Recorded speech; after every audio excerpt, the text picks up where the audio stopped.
Hey guys, NoxieNation here with another RPG Maker Spotlight. Today I am very excited to show off Love and War, Act 1. This game is phenomenal. I haven't been able to stop playing it. I'm about 4 to 5 hours in, and I'm just getting started. The game starts off with an introduction explaining a little bit about the history of Terra. Basically, it started off as a peaceful world with a bunch of small towns and villages, but as time went on, separate nations under different governments and rulers began to form. Because humans love to disagree and, well, just kill each other in general, wars began and pretty soon everyone was fighting. This went on for a long time until someone finally called a summit of all 5 nations to discuss their problems. This guy's name was Crown Prince Gerard Valtamund, son of the Empress of Zion and bastard son of Director Jenkin, the dictator of the Directorate. Yeah, that's a mouthful. I just call him Gary. Anyway, Gary told everyone that they needed to stop killing each other and proposed that the nations unite. This led to the Commonwealth Charter. Each nation would democratically elect politicians to represent them in the Commonwealth. This seems to have worked out quite well because generations have gone by and still there is peace. This is where your story begins. Well, at least after you play the short prologue / intro kind of thing. As prologues usually do, this part of the game doesn't really make sense or seem to be relevant at the time, but I'm sure it is a vital part of the story eventually. It's relatively short, you won't be getting to know its 2 characters, Caleb and Samoth, too well. From here, you're introduced to your character. Your name is Ryan Ehrman, an 18-year-old boy on his first day of summer. After just finishing his last year of high school, he's excited to be free from the academy and get on with his life. In some ways, he's an average teenager. He has loving parents that pester him about finding something to do with his life. He has girl troubles and a small group of best friends that he does everything with. But he also seems a bit above average. He's popular with everyone in town. He's graduating as valedictorian, and he's exceptionally good at using his sword and pistol, which are his weapons of choice. This game has amazing character development. Each character has his or her own personality, and you're constantly getting to know more about them. I love this game. It makes me feel like I really know the characters and helps immerse me in the story. Before I move on to the other main characters, I want to tell you a little bit about my absolute favorite part about this game. It has voice acting and it is amazing. This is done well and adds so much to the game.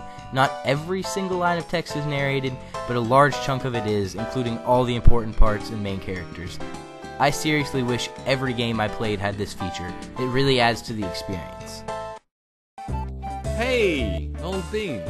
Hey old man, do you like my accent? It sounds like you. Yes, very clever. I'm glad you like my channel. It's pretty cool, right? You damn right. And now we just need to convince Armin. Not anymore. He just joined the nation yesterday and he loves it. What? Oh, no, I can't believe it. I didn't even tell you. What?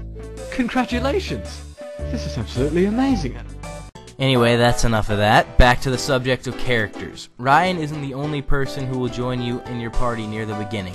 Your best friends Armin and Henrik will come along as well. You call yourselves the 3 compadres and have some handshake thing where you jump up and down. I also really like how Ryan and Henrik sometimes refer to each other as old man or old bean.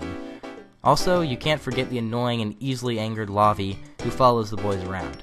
All of them are well thought out, and once you get to know them, the game can start to get pretty emotional at times.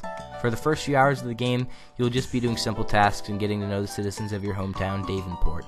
Your first excursion away is when camping with your buddies on the way to deliver a package to Trendon for your father.